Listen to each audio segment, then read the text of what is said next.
Very good morning. It's now 7:30 and I'm making my way to the shop to pick up some items for self-medication purposes. I've had a headache since yesterday. I think I need some chocolate. Anyways, that aside, so today was showdown day. So the carer left about 10 or 15 minutes ago. But I mean, there's so much. But I'm just gonna go with the mindset perspective of how this thing went. And I'll go straight in by saying she has got the same personality type as mother. The last time that my sister saw mother was when she came to the flat and she left in a hurry because I told her some home truths. She began denying them. She said, me, I would never do that. So I went a little bit deeper into history to the point where she couldn't deny. So she picked up herself and she left. Now, people would say to me, do you have regrets that was how it ended? I have zero regrets. Because had people been honest with her in the first place, she would have been a different person. Or she would have run out of options. So, this morning, this is the mentality that I encountered from the carer. She went straight into denial mode. So, I mean, I'm not going to have enough time to go into it, as I may come back to bits. I'm just going to go to the bits that are important, because like I said, I'm going with the mentality. So there was a carer that used to come on Friday and Saturday, but she would come too early. She covers for the one who comes in the evenings, Sunday to Thursday. But she would come too early, and I would say to her, don't come unless you can get there between 7 and 7:30. And it was like it'd go in one ear and out the other.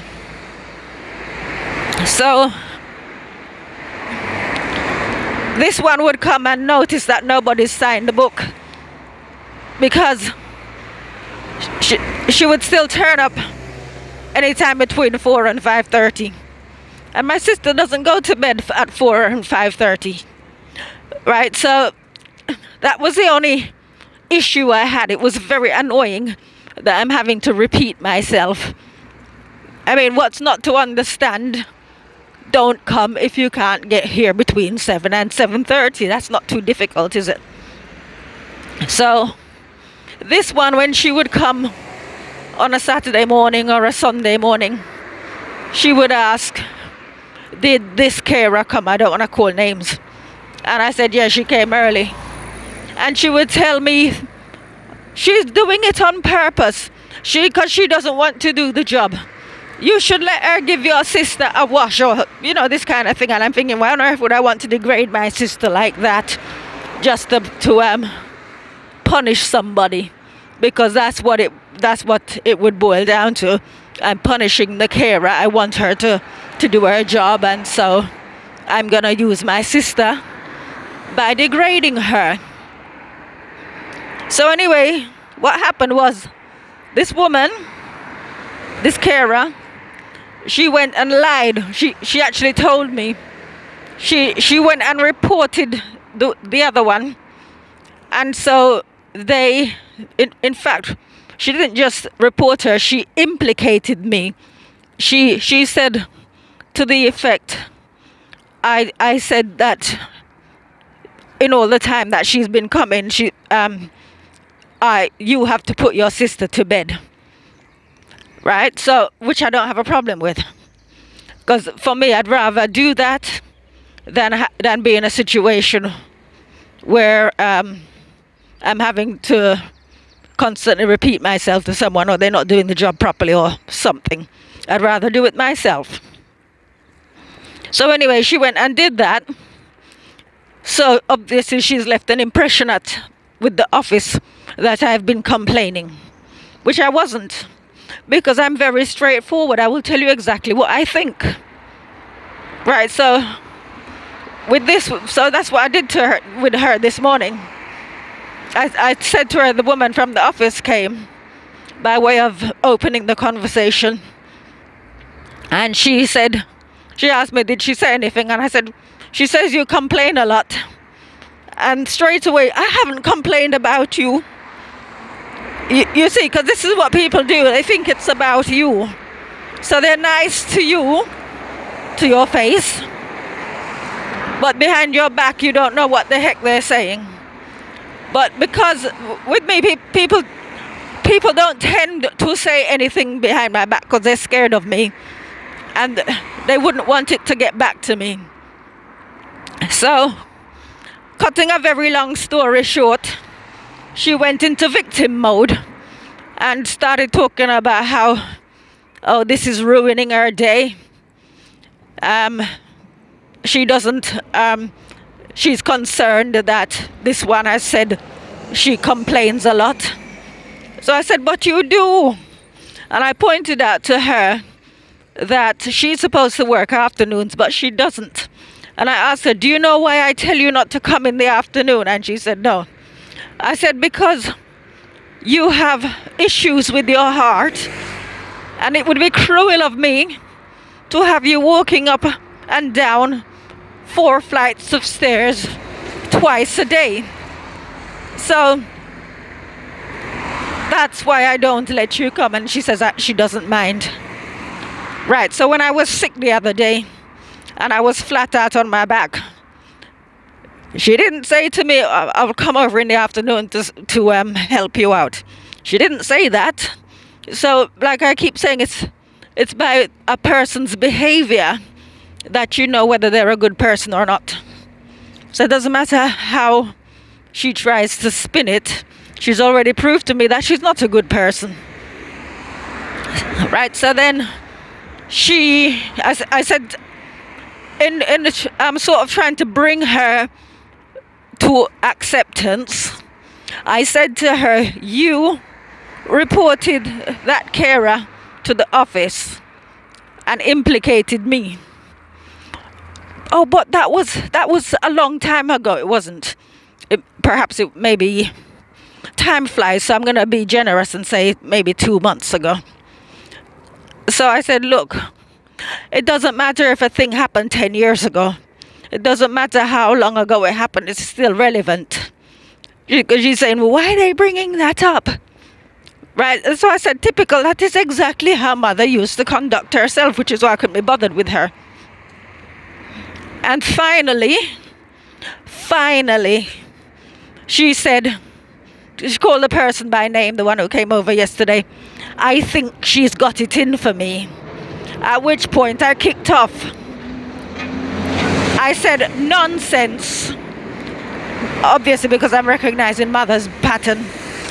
Nonsense. She doesn't have it in for you. She didn't say anything that's not true.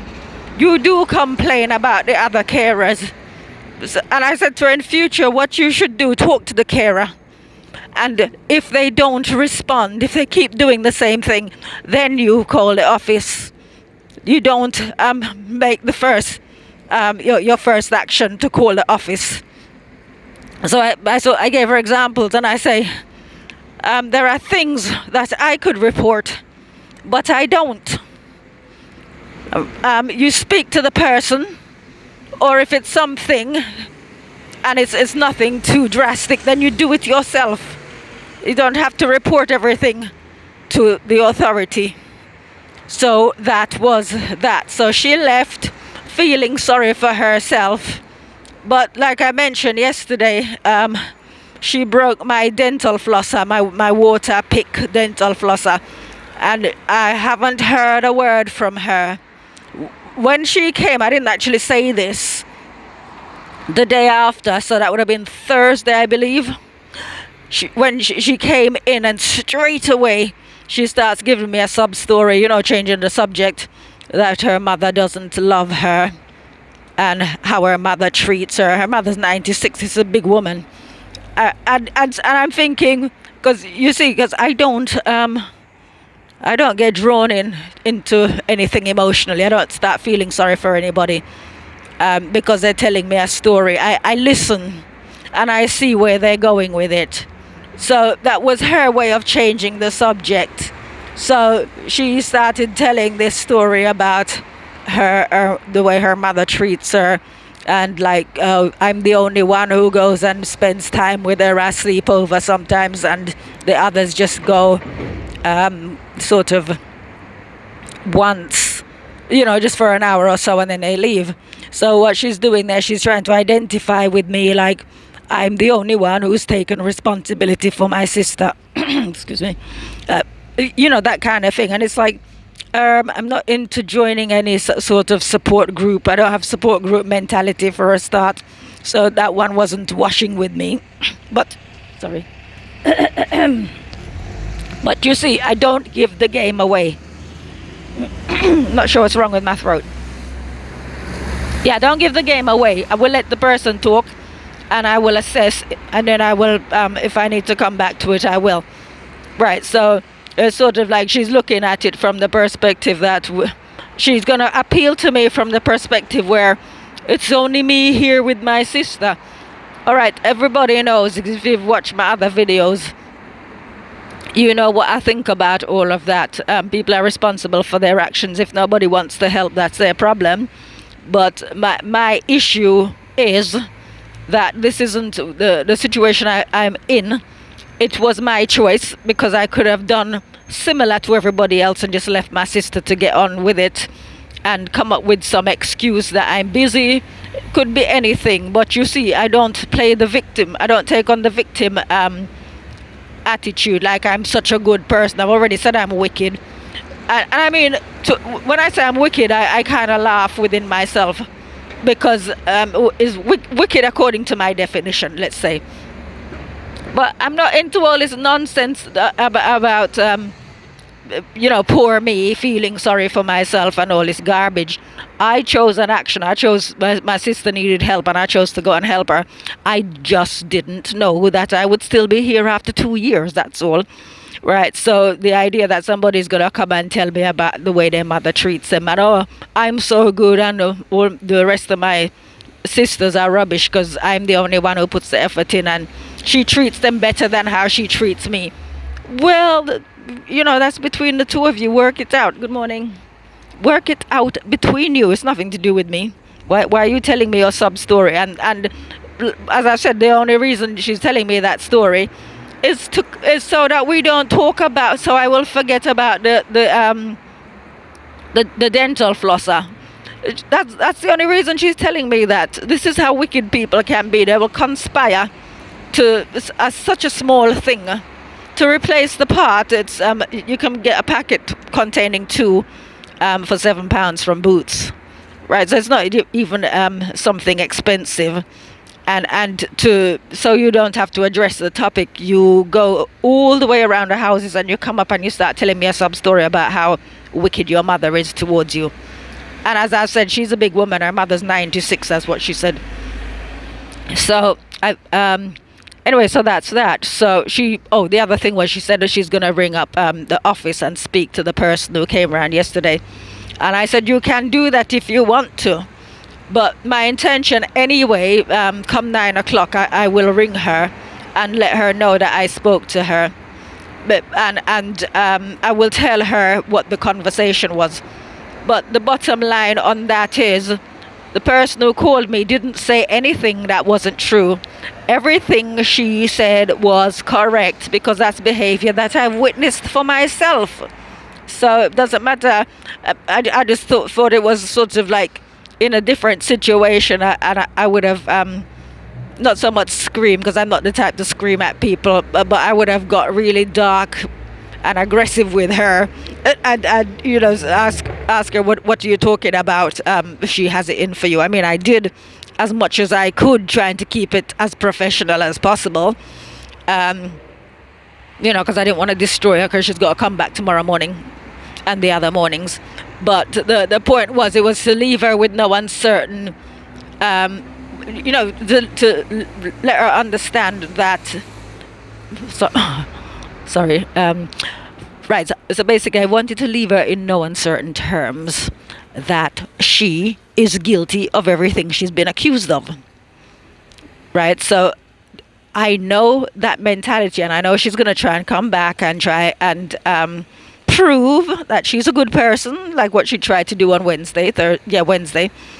But she's still going to get beaten down. She's not going to get away with I'm not going to let up, basically, right? Because I told her I'm straight talking. I said, this is why I don't have much to do with people, because people are not straight talking. They're too concerned about how people perceive them. I said, from me, you're only going to get it as it is. So whether she can handle that or not, who knows? Maybe she might ask them to not, to sort of relieve her of duties. I don't know, because that's the kind of thing that mother perhaps would do. And if they share the same mentality, who knows?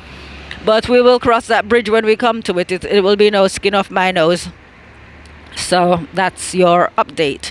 All right, so let me go do my shopping. Have a good day. Take care. Bye-bye.